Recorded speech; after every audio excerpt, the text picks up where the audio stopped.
Welcome back, students. Today, we're going to learn how to write the alphabet, both in capital and small letters.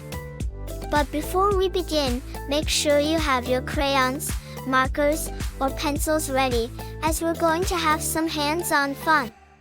Let's start with the letter W.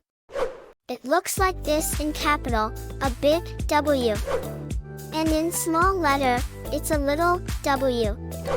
To write the capital letter W, follow simple steps.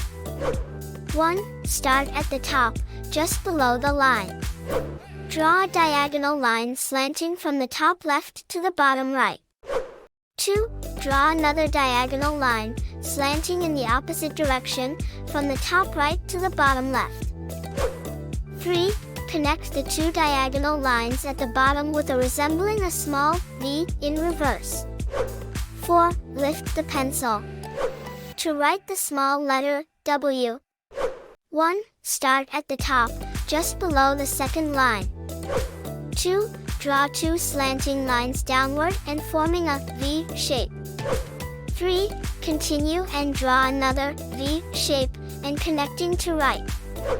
4. Lift the pencil. Great! You have successfully learned how to write alphabet W, both in small and capital letters.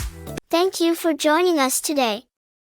Don't forget to like this video and subscribe to our channel for more exciting adventures in learning. Until next time, keep shining and happy learning!